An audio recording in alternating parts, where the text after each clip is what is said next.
Klaseng mamamatay na mga ngaso. Ginang-gininto ang bulaklak, si Sylvia Avanay ay nakahandusay sa lupa.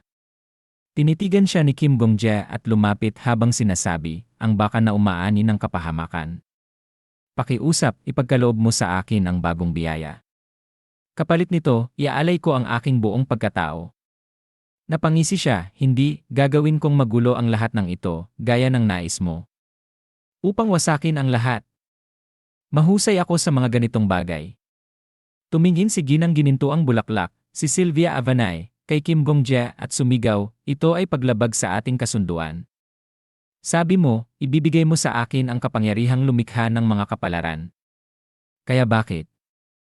Bakit may isang baliw na babae sa katawan ko? Ibalik mo sa akin ang aking katawan. Sumagot ang inquisitor ng Heresya, ay hindi yan tama. Sa totoo lang, ang kasarian ng katawan ko ay lalaki. At ipinapayo kong gumamit ka ng mas magagalang na salita. Sumigaw si ginang-gininto ang bulaklak, si Sylvia Avanay, ay ina ng tinapay. Hindi ito tama. Mali ang lahat. Ako ay karapat-dapat maging reyna. Aabutin ko pa ang higit sa narating ni Labiel Ivancia. Iyan ang aking kapalaran. Ang kapalarang nilikha ko. Sinugod siya ni Kim Gongjae, at napasigaw si Sylvia Avanay, kaya aray, hayop ka. Hinarang niya ang atake ni Kim Gongjae. Bigla na lang kumislap ang espada ng awa. Tinamaan ang kanyang katawan, at naramdaman niya ang sakit, sumigaw, ah. Sabi ni Kim Gongjae, pumili ka. Nawalan ka na ng lugar sa mundong ito. Kahit tumakas ka pa ngayon, hindi ka na si ginang-gininto ang bulaklak. Isa ka na lamang alagad ng isang konstelasyon. Ibinibigay ko sa iyo ang isang pagkakataon. Kung pipiliin mong manatiling lingkod ng konstelasyon, maaari mong gawin ang nais mo. Hahayaan kitang makaligtas. Ngunit kung mayroon ka pang pagnanais na manatili sa mundong ito, isuko mo ang biyayang ibinigay sa iyo ng iyong konstelasyon. Nagtanong si ginang-gininto ang bulaklak, bakit? Sagot ni Kim Gongjae, at pagkatapos ay mamatay ka sa pamamagitan ng aking espada. Marahil nakita mo ang labang naganap kanina lamang, kaya alam mong kaya kong muling buhayin ang mga namatay sa aking kamay sa estado kung saan naalala pa nila ang kanilang buhay. Kung susuko ka, muling bubuhayin kita sa mundong ito upang mabuhay bilang ginang-gininto ang bulaklak. Siyempre, hindi na magiging pareho ang buhay mo tulad ng dati. Ipinagbabawal na ipakita mo ang anumang galit sa aking iniibig. Pero yon lang. Maaari mo nang gawin ang gusto mong iba pa, tulad ng pakasalan ang prinsipe o kung ano paman. Nagtanong si ginang-gininto ang bulaklak, bakit? Sumagot si Kim Gongjae, dahil ang buhay ay tungkol sa pagkakaroon ng pangalawang pagkakataon. Tanong muli ni ginang-gininto ang bulaklak, bakit ko dapat paniwalaan ka? Paano kung gamitin mo lang ako bilang alipin pagkatapos mo akong muling buhayin?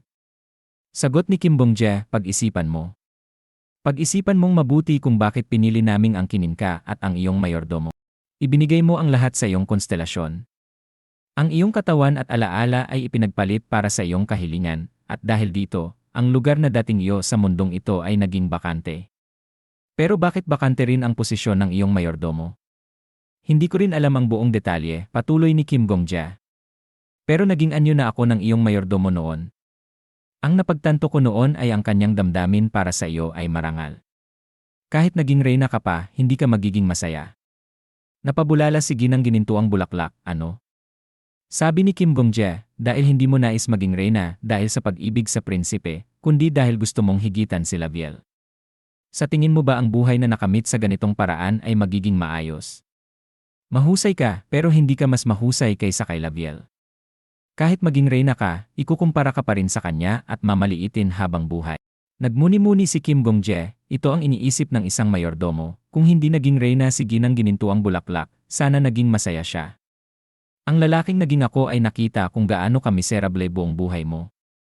Handa siyang isuko ang lahat upang iligtas ka. Mahinang bulong ni ginang-gininto ang bulaklak, ang aking mayordomo nagregress din ba? Sagot ni Kim Gongjae, hindi. Bagaman ang kahilingan mo ay para sa iyong sarili, ang sa mayordomo mo ay hindi. Ang kahilingan niya ay para sa iyo. Nais niyang ikaw lamang ang makabalik sa nakaraan. Tanong ni ginang-gininto ang bulaklak, ano? Sabi ni Kim Gongjae, naalala mo ba ang pangalan ng iyong mayordomo? Gulat na gulat si ginang-gininto ang bulaklak, ha? Siyempre. Ang pangalan niya ay Ano? Sandali lang, imposible. Isip ni Kim Gong-jae. Hindi kailanman nabanggit ang pangalan ng mayordomo sa mundong ito. Ano ang nangyari? Nawala na ba ng tuluyan ang aking mayordomo? Nagpatuloy si Kim Gong-jae, marahil nagregress siya ng 3 beses sa mundong ito. Sa una, ang kahilingan niya sa konstelasyon ay para makabalik si Sylvia Avanay sa nakaraan. Ang konstelasyong nagkaloob nito ay ang baka na umaani ng kapahamakan. Kaya nagtagumpay si Sylvia na talunin si Laviel at naging reyna sa kanyang pangalawang pagkakataon sa buhay. Pagkatapos nito, ang mayordomo ay nagbigay muli ng kahilingan sa ibang konstelasyon na may kinalaman sa pagbalik sa nakaraan. Ang konstelasyong ito ay immortal, kaya kinailangan niyang ihandog ang kanyang buong pagkatao, at ang mundo ay bumalik sa panahong hindi pa reyna si Ginang Ginintuang Bulaklak. Sa huli, humiling siya para kay Laviel na makabalik rin. Sabi ni Kim Gong-jae, kaya hindi na natin malalaman kailanman ang pangalan ng mayordomo. Hindi na natin malalaman ang kanyang damdamin habang inaalagaan ka o kung ano ang kanyang iniisip nang gawin niya ang mga kahilingang ito dahil nawala na rin ang kanyang buong pagkatao. Pero alam ko na ang mayordomo ay umaasa na mabuhay ka ng ibang uri ng buhay. Kaya, ang hiling ko ay tuparin ang kanyang hiling. Sa isang hindi kilalang puwang, may isang taong matagal mo nang nakalimutan ang pangalan na nagsakripisyo ng lahat para sa iyo. Mahal ka niya at nais niyang manatili sa iyong tabi higit sa kanino man, ngunit isinuko niya ang lahat. Mabuhay ka muli sa paraang inasahan niyang mabubuhay ka. Habang umiiyak si Ginang Gintong Bulaklak, Sylvia Avanay, mahinang sinabi ni Kim Gong-jae, sige, habang itinataas ang kanyang kumikislap na espada. Isang abiso mula sa sistema ang narinig, nalinis na ang yugto. Nalinis na ngayon ang ika-25 palapag. Ulitin ko, nalinis na ngayon ang ika-25 palapag. Umungol ang ama ni Kim Gong-jae, Ano ba talagang nangyari? Naisip ni Kim Gong-jae, ang librarian sa isang sulok ay nagpadala lamang ng 2 mga ngaso. Isa pang abiso ang lumitaw, isa, Panginoon ng Kamatayan 2. Tagasiyasat ng sektang kulto 3. Wala mahinang bulong ni Kim Gong-jae, kaya ang walang pangalang ikatlong manlulusob ay. Habang magkasamang nakapikit sina Kim Gong-jae at ang ginang ng pilak na liryo, Raviel Ivancia, sinabi ni Raviel Ivancia, asawa ko na siya ngayon, ang pangalawang pinuno ng pamilya Ivancia. May tututol ba sa kasalang ito? Mabuti. Idedeklara kong matagumpay na naganap ang kasal ko sa lalaking ito.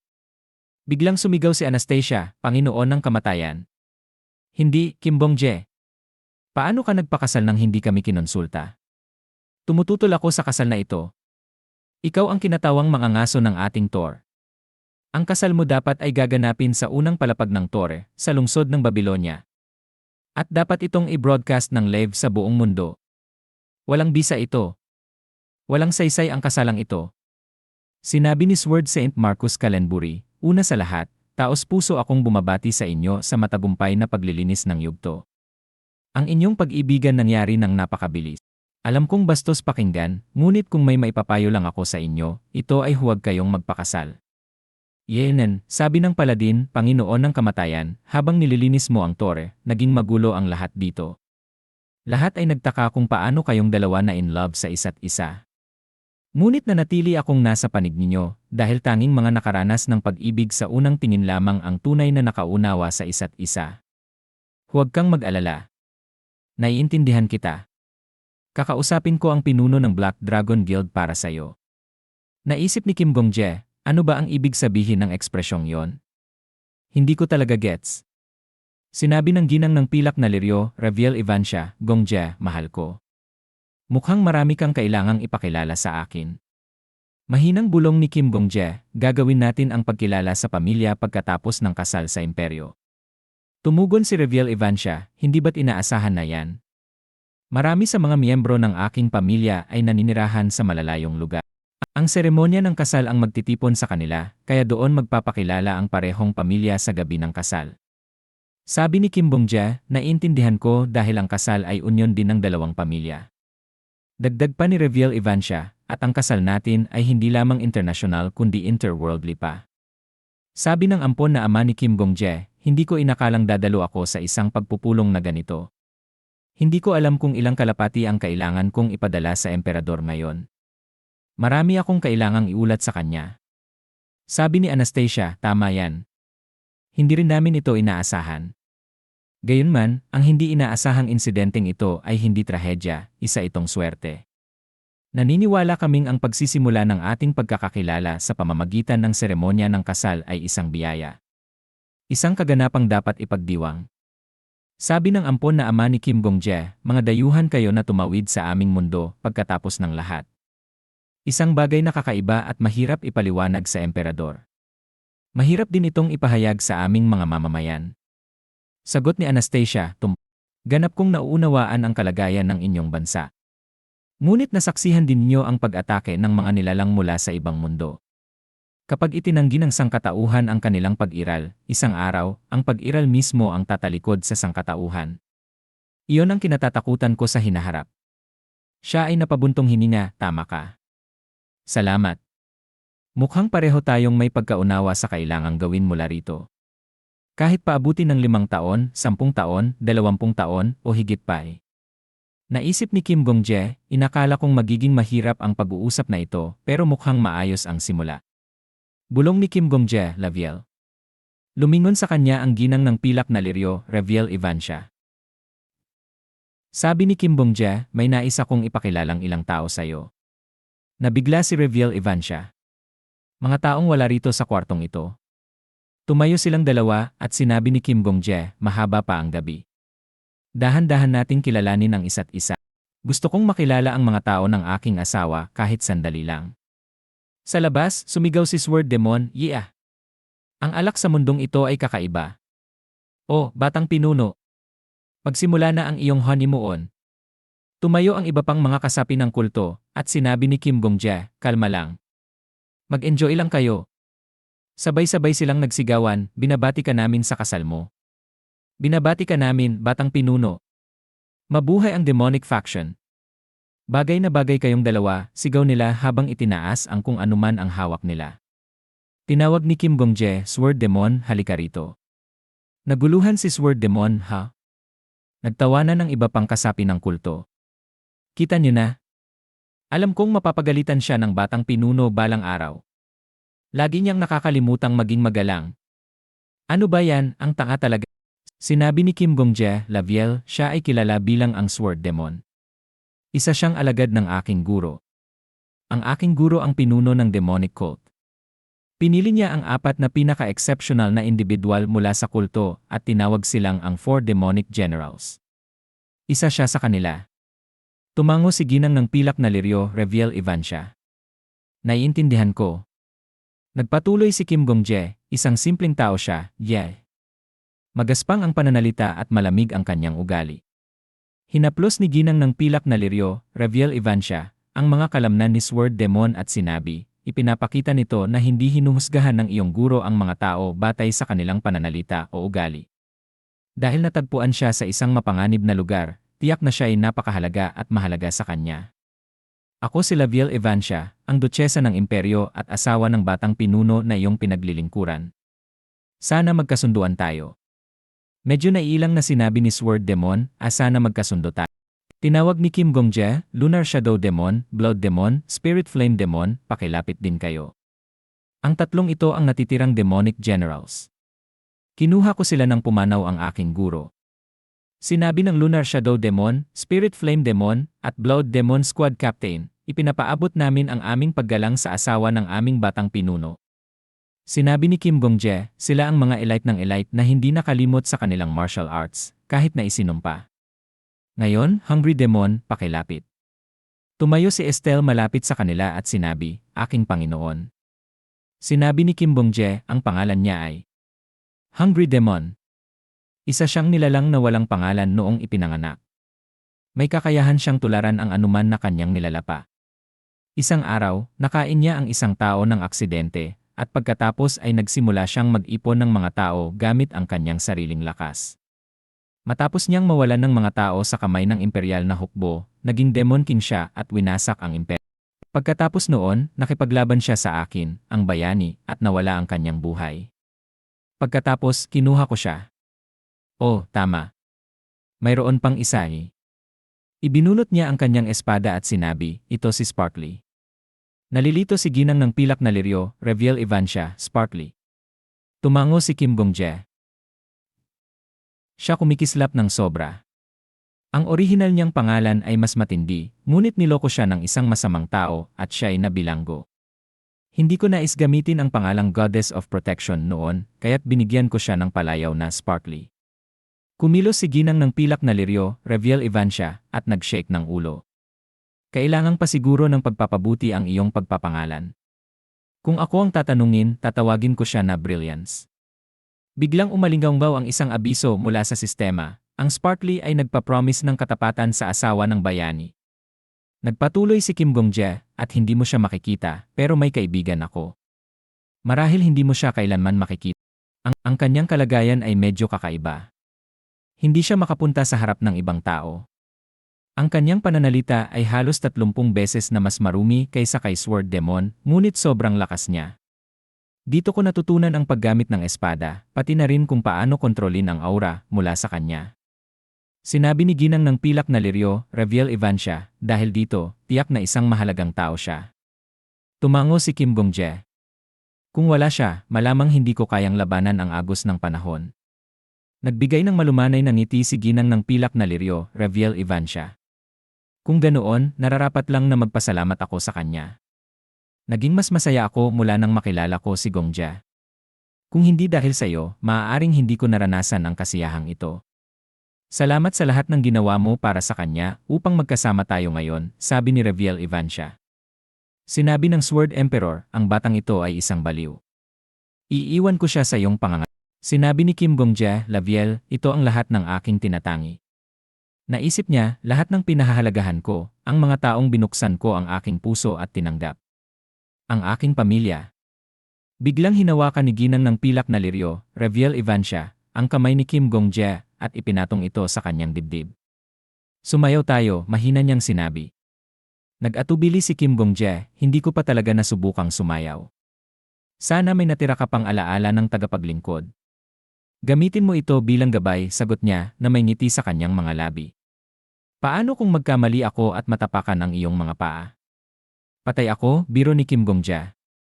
Inalis ni Reviel Evancia ang kanyang mga takong, naghahanda para sa sayaw.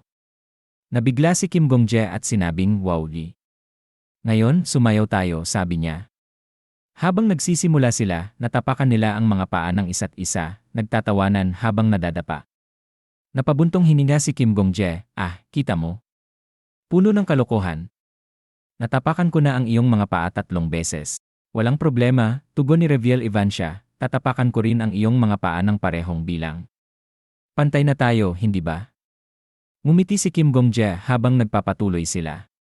Ang sayaw na ito na sa atin lamang ay hindi tungkol sa hindi pagtapak sa mga paa ng isa't isa. Ito ay tungkol sa hindi pagpapabaya sa kamay ng ating kapareha, kahit na matapakan natin sila. Ano man ang paghihirap na ating maranasan, magiti tayo at magtulungan sa pagtingin sa mukha ng isa't isa. Ako ay tanging kay Laviel lamang.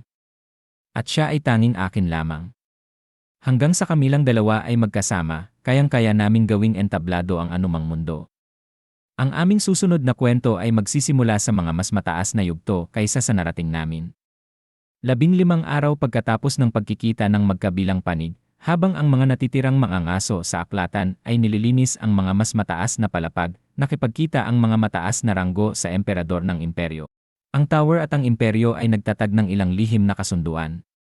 Gayunpaman, pinili ni Kim Gongjae na asikasuhin ang mga mabilis na pagbabagong ito sa kasaysayan mamaya at magtuon sa mga bagay na kailangan niyang gawin una. Sa kanilang kwarto, sinabi ni Kim Gongjae, Laviel, ito ang espada na punit sa iyong puso. At ito rin ang espada na nagbitin ng mundong ito sa isang walang katapusang siklo ng 10 araw. Ibinunot ni Kim Gongjae ang Sparkly at sinabi, Sparkly.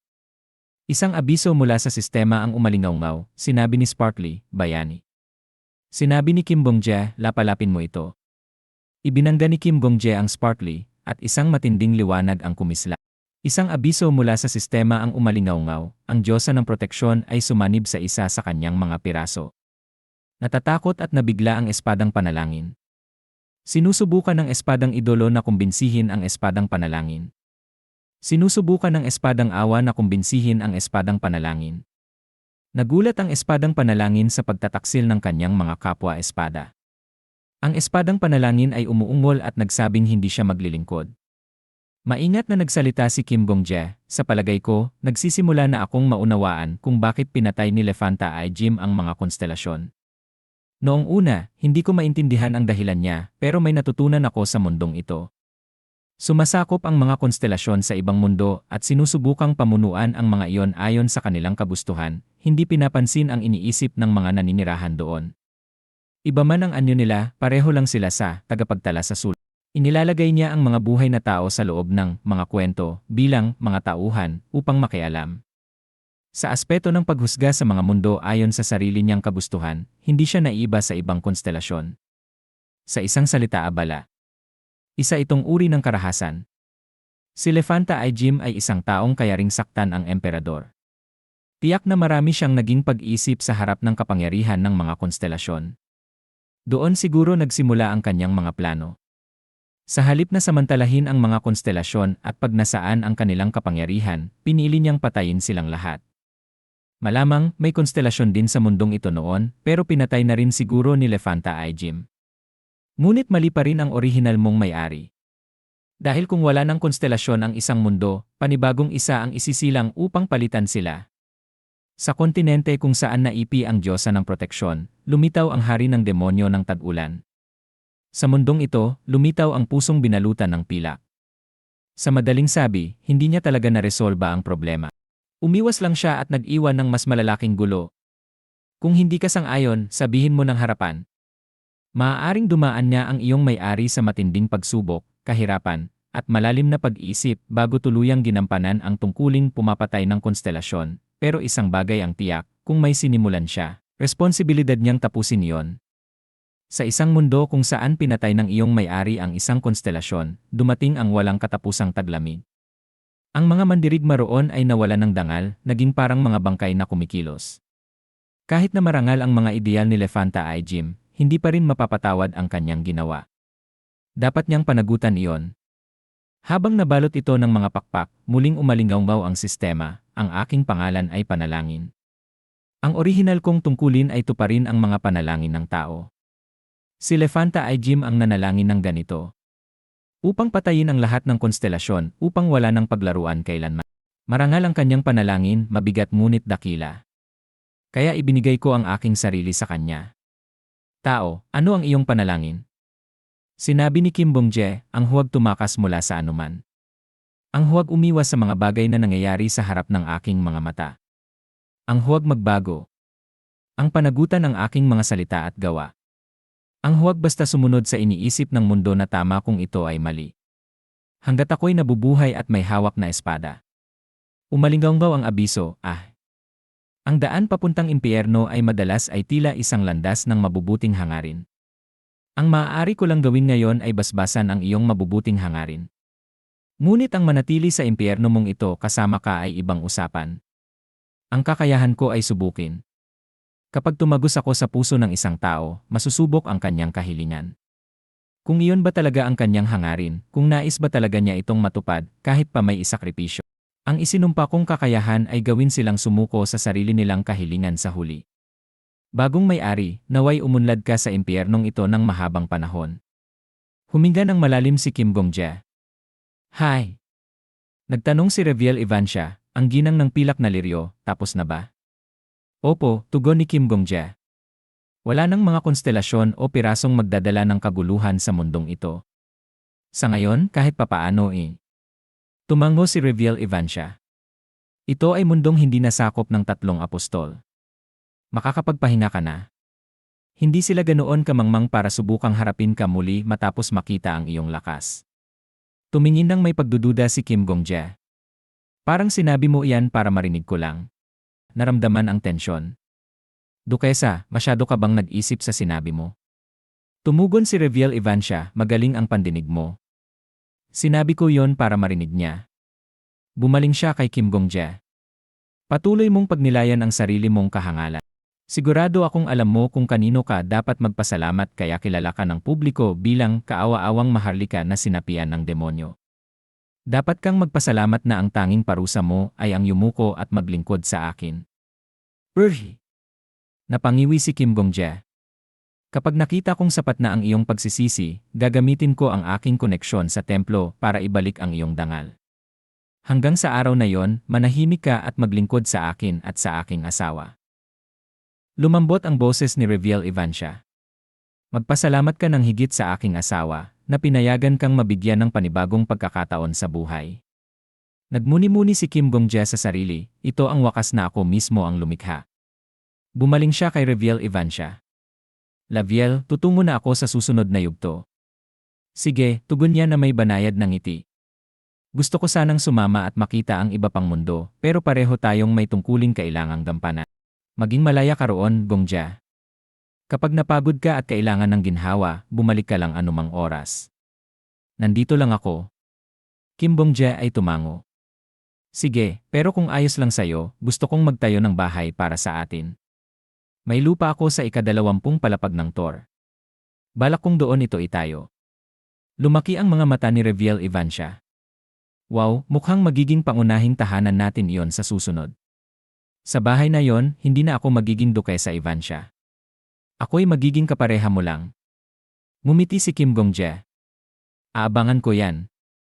May iniabot si Reviel Evancia sa kanya. Tiningnan ito ni Kim Gong-jae na may pagtataka. Ano ito? Ito ang bimpo na palagi kong dala. Ginamitan ko ito ng mahika para hindi mawala ang pabango. Amoy ito ng mga puting liryo, ang mga bulaklak na naamoy mo noong nagsimula kang umibig sa akin. Lagi mong kinakalabit ang hawakan ng iyong maikling espada kapag sinusubukan mong pakalmahin ang sarili mo. Masamang ugali iyon. Palitan mo na. Kapag magulo ang puso mo, amuyin mo na lang ang bimpo na to. Gong-jae, hiling ko na ang dahilan kung bakit nananatili kang ikaw ay hindi dahil sa paghihirap o pasakit. Sana'y ang alaala mo at pagmamahal mo sa akin, pati na rin ang kaligayahang nararamdaman mo kapag kasama mo ako, ang maging dahilan ng pananatili mong buo. Matutupad mo ba ang hiling ko? Tumango si Kim Gong-jae. Gagawin ko yan, Laviel. Ngumiti si Reviel Evancia ng may init. Mahal kita. Mahal din kita, tugon ni Kim Gong-jae. Naghalikan sila, isang pangakong kanilang pinagtibay. Mahinang bumulong si Kim Gong-jae, ipadala at naglakad palayo. Nakatayo ng seryoso si Anastasia. Maligayang pagbabalik, kataas-taas ang kamatayan. Umupo ka. Kailangan nating mag-usap. Nagulat si Kim Gong-jae. Leader ng itim na dragon? Anong meron? Sandali, ngayon ko lang napansin na saan na ang ibang mga mangangas. Sumagot si Anastasia, umalis sila dahil may dapat tayong pag-usapan ng tayo-tayo lang. Ang sasabihin ko ay lihim. Bagamat ang usapan natin ay kasalukuyang ibinobroadcast sa loob ng Tor. Kumunot ang noo ni Kim Gong-jae. Ano nang mahalaga? Sumingit ang inquisitor ng Heresya na may ngiti. Aha! Para gawing simple ang problema natin kamakailan, kataas-taas ang kamatayan. Napakatagumpay mo na. Napakurap si Kim Gong-jae. Ano? Nagpatuloy ang inquisitor ng Heresya, isipin mo. Sa Chronicles of the Heavenly Demon, ipinakita mo ang pagmamahala ng isang guro at alagad. Ang paggalang at pagmamahal mo sa sining ng pakikipaglaban, at ang paraan ng pagpapagaan ng loob ng mga kasapi ng kulto, ay nakaantig sa napakaraming tao. Matapos mong malampasan ang Chronicles of the Heavenly Demon, libu-libong martial artist mula sa labas ng mundo ang pumasok sa Tor sa loob lang ng isang araw. Idinagdag ng Paladin, may isang taong nag-record ng broadcast na ipinalalabas sa unang palapag ng Tor at ikinalat ito sa labas. Sa katunayan, pinayagan naming ikalat ang video. Muling kumunot ang noo ni Kim Gong-jae. Ha? Sabi ni Countess Nisha, kataas-taas ang kamatayan, napakalaki ng naging epekto ng pagbabahagi ng iyong mga tagumpay. Hindi namin inasahan ang ganitong laki, hindi ikaw ang aming minaliit, kundi ang impluensya mo bilang isang simbolo. Sabi pa ng Inquisitor ng Heresya, 113,654 na katao. Iyan ang bilang ng mga taong pumasok sa Tore kahapon lang. Gulat na tanong ni Kim Gong-jae, kahapon lang yan. Tumango si Anastasia. Ipinakita niya ang lumang telepono niya. Paliwanag ng Inquisitor ng Heresya, karaniwan, ganyang bilang lang ang lumilitaw kapag may digmaan sa labas o kapag may bansang bumagsak. Pero maliban sa maliliit na labanan sa hangganan kamakailan, wala namang nangyaring malaking gulo. Dagdag ni Countess Nisha, ibig sabihin, napakaraming taong pumasok sa tour kahit panahon ng kapayapaan sa labas. Ito ang flyer na nakuha namin mula sa labas ng mundo. Nakasulat sa flyer, gawin nating hari si hari ng kamatayan. Sama-sama tayong magtungo sa utopia. Naguluhan si Kim Gong-jae. Hari ng kamatayan? Sumagot si Countess Nisha, syempre, ikaw ang tinutukoy, kataas-taasang kamatayan. Narinig namin na may mga flyer na ganito na ikinakalat sa maraming rehiyon sa labas. Hindi ito gawa namin. Ang mga tao mismo sa labas ang gumagawa nito. Umiling si Paladin. Hindi ko akalaing ginagamit pa rin ang mga flyer sa panahon ngayon. Alam mo ba kung ano ang ibig sabihin nito, patuloy niya. Ibig sabihin, pati mga refugee mula sa mahihirap na bansa na walang internet o nasa mga lugar ng kaguluhan ay pumapasok sa tour. Tinalikuran nila ang kanilang bayan at buhay para lamang makarating sa Babel Tower. Sabi ni Viper, narinig ko na nakaitim na damit ang mga taong yon pagpasok nila sa tour. Sabi nila, sasali raw sila sa kulto. Sa madaling sabi, ikaw ang dahilan kung bakit sila pumapasok sa tour. Ani Anastasia, hindi lang mga karaniwang tao o refugee. Pati mga magagaling na iskolar ay pumapasok na rin.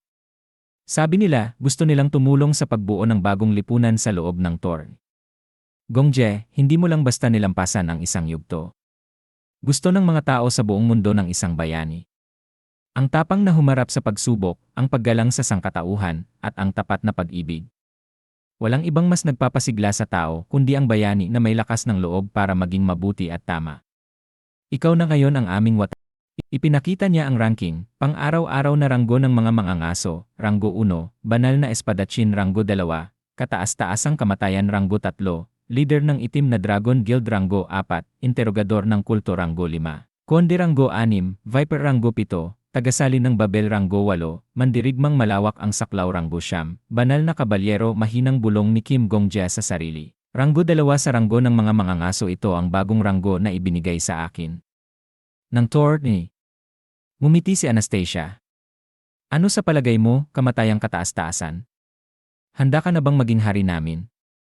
Nakunot ang noo ni Kim Gong-jae. Nagbibiro ka ba? Sumagot si Anastasia, syempre hindi. Hindi naman natin sinasabi na lilipat tayo sa sistemang monarkiya ngayon. Hindi mo lang alam, pero ginugol namin ang napakaraming pagsisikap sa pagbuo ng kasalukuyang sistema ng tour. Tumawa ang Heresy Inquisitor. Aha! Ang ipinaglalaban namin ay idealistikong anarkiya. Napabuntong hininga si Paladin. Tama na. Huwag natin gawing komplikado ito. Ang hari ay isang simpleng simbolo lamang. Ngunit ang isang simbolo ay may kapangyarihan. Gong-jae, hawak mo na ang kapangyarihang iyon. Mahigit 100,000 tao ang pumasok sa tour dahil sa'yo. Ni ang pinuno ng Black Dragon Guild ay hindi kayang gawin yon.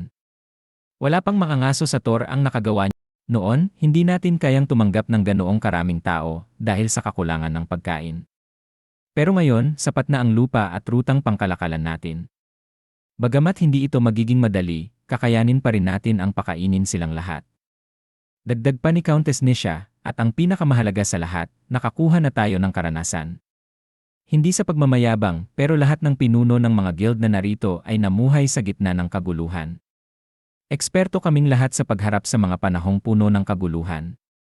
Sabi ni Anastasia, sa mundong ito, tayo lang ang may kakayahang makalampas sa ganoong kaguluhan. Habang imposible ito sa alinmang bansa sa labas, posible ito para sa atin. Kamatayang kataas-taasan, kaya natin ito. Ipakita natin sa mundo na kaya nating bumuo ng mundong mas magaan kahit kaunti. Isinatinig ni Kim Gong-jae sa kanyang sarili, isang panaginip. Nagpatuloy si Anastasia, gawin natin ang hindi kayang gawin ng ibang bansa sa labas. Bigyan natin ng lugar ang mga taong tumatakas mula sa labas kung saan maaari silang huminga ng mas maluwag. Isinatinig ni Kim Gong-jae sa sarili, isang ideal. Idinagdag ni Anastasia, alam na natin kung ano ang itsura ng isang bumagsak na lipunan. Kaya nating pigilan itong mangyari. Isinatinig ni Kim Gong-jae, ang banal na kabalyero na tumakas mula sa isang bansa sa Timog Amerika. Sabi ni Anastasia, alam natin kung paano sinisikil ang mga tao, kaya nating pigilan ang sigalot sa loob. Isinatinig ni Kim Gong-jae, ang pinuno ng Black Dragon Guild, na nabuhay sa itim na dagat at nasangkot sa mga digmaan. Sabi ni Anastasia, alam natin kung ano ang itsura ng karahasan, kaya nating gamitin ito. Isinatinig ni Kim Gong-je, ang tagapagtanong ng kulto, na lumaki sa isang mafia sa silangang Europa. At si Viper na lumaki sa triad ng gitnang kabundukan. Sabi ni Anastasia, alam natin kung ano ang kahirapan, kaya nating malampasan ito. Isinatinig ni Kim Gong-je, si Countess, na ipinanganak sa mga squatter sa India.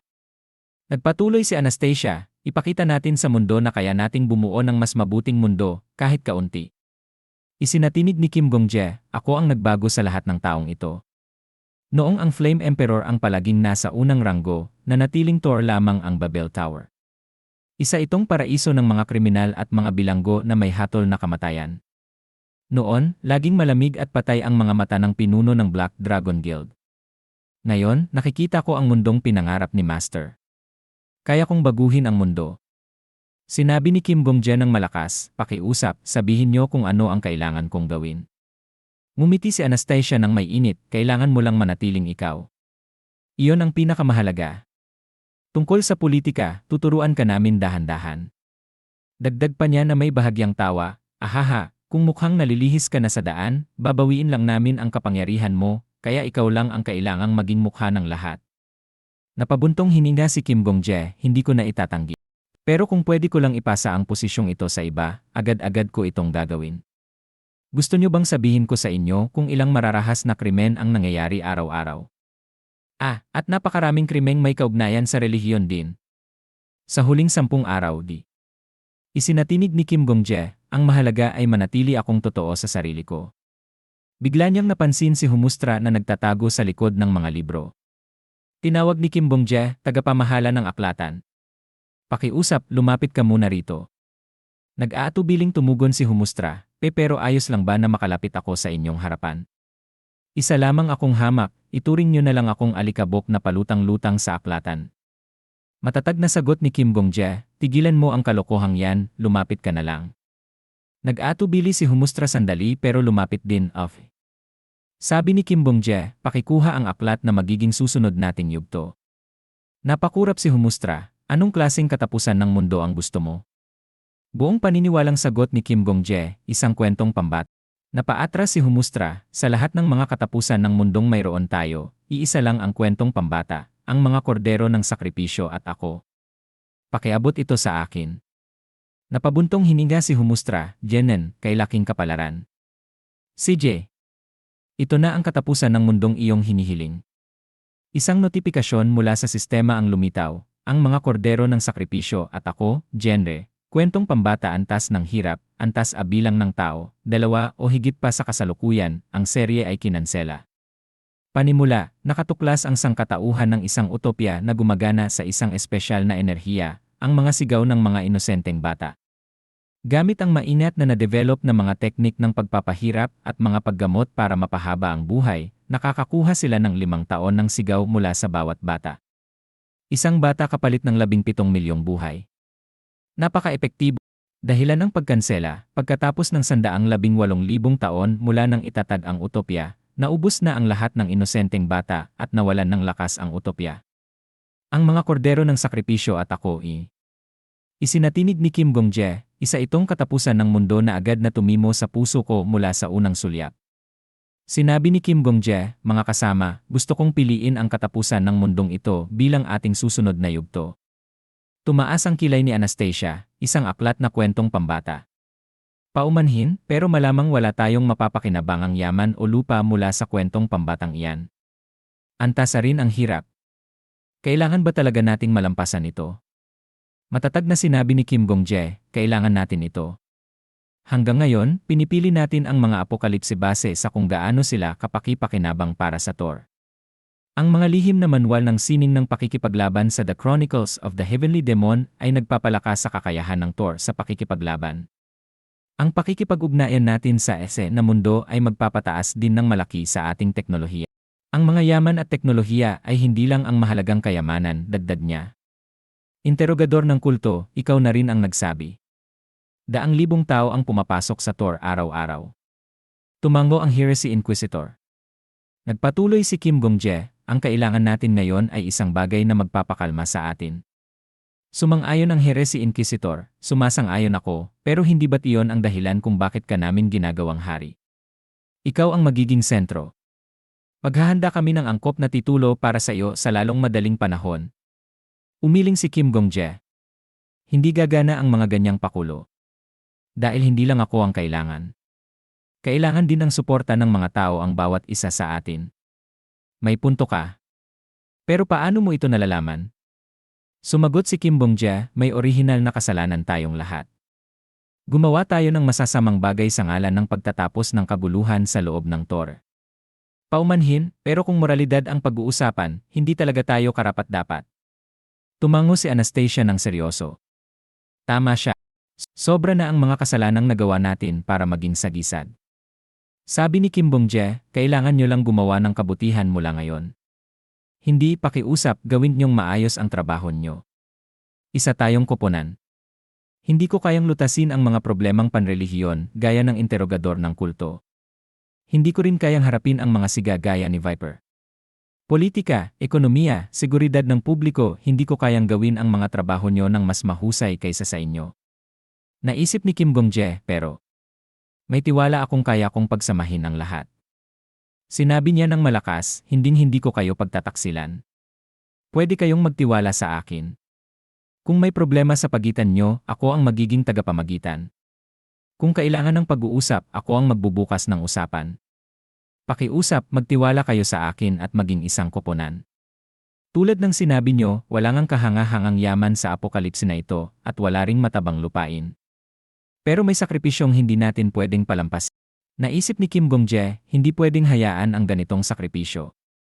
Humarap siya sa grupo. Ipapakita natin sa mundo kung anong klaseng mga tao tayo sa pamamagitan ng pagtapos sa yugtong ito. Dito tayo maninindigan. Ganito natin ipapaalam sa mga tao kung paano natin pamumunuan ang Tor. Matatag ang boses ni Kim Gong-jae, kung gagawin natin ito, makukuha natin ang tiwala ng mga tao. Pwede nating hilingin sa mga residente ng Tor na magtiwala sa atin. Sabi ng Heresy Inquisitor, tiwala ng mga tao sa pamahalaan, ha? Naisip ni Kim Gong-jae, hindi tayo dapat tumalikod sa mga sakripisyo. Sabi ni Countess Nisha, ang kinakailangang kalahok sa apokalipsi na ito ay 2 o higit pa. Naisip ni Kim Gong-jae, kahit anong hirap pa ang humarap sa atin, haharapin natin ito ng direkta. Muling nagsalita si Kim Gong-jae, ang mga pinakamaasahang mga ngaso sa Tore, mga kasama ko Naisip niya, ipapakita natin kung anong klaseng mga tao tayo. Sabi niya, pakiusap, lumaban kayo sa tabi ko. Sandaling katahimikan ang bumalot. Sabi ni Anastasia, hiniling mo sa amin na tahakin ang isang napakahirap na landas. Ang mga tao ay nagiging mas mahusay sa pamamagitan ng pagsisikap. Tulad ng maaaring maging matuwid at magkaroon ng kapangyarihan sa pamamagitan ng pagsusumikap. Pero halos imposibleng maging parehong mahusay at moral ang isang taong nasa kapangyarihan. Napakahirap nito. Sumagot si Kim Gong-jae, may isang beses akong narinig, ang landas papuntang impyerno ay laging mukhang gawa sa mabubuting intensyon. Sa ganoon, siguro ang landas papuntang langit ay mayroong maraming masamang intensyon. Iniabot niya ang kanyang kamay. Pero hindi sapat iyon para tayo ay sumuko, patuloy niya. Para sa mga taong tinalikuran ang labas na mundo upang pumasok sa Tor, kailangan nating ipakita sa kanila ang isang mas mabuting mundo. Umiti ang Heresy Inquisitor, aha, ayos lang sa akin. Ang isang moral na kapangyarihan ay sobrang kaakit-akit sa akin. At ikaw, Death Sovereign, ang tanging tao na makakapagpatatag sa ating moralidad. Sayang kung palalampasin natin ang pagkakataong ito. Ipinatong niya ang kamay sa kamay ni Kim Gong-jae. Sabi ni Viper, ahem, ako na ngayon ang tagapagmana ng isang Orthodox sect. Palagi akong pinapangaralan ng matandang iyon na magkaroon ng puso ng isang tunay na Ortodokso. Ipinatong niya ang kanyang kamay ng may tunog. Isa sa alang-alang ko na lang ito bilang pagtanaw ng utang na loob sa aking master at sasama ako. Sabi ng paladin, simula pa lang ng ating pag-uusap, na-activate ko na ang lay detection skill. Wala akong na-detect na kasinungalingan. Pinagkakatiwalaan ko ang paraan ng pananalita mo, ang pagmamahal mo, at higit sa lahat, ang personalidad mo. Lahat ng revolusyon ay dumadaan sa pagkabigo.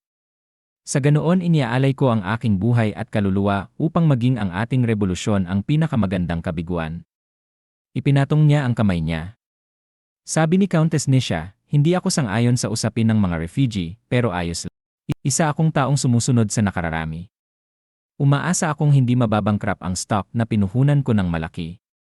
Laban tayong maayos lahat. Iniabot niya ang kamay niya.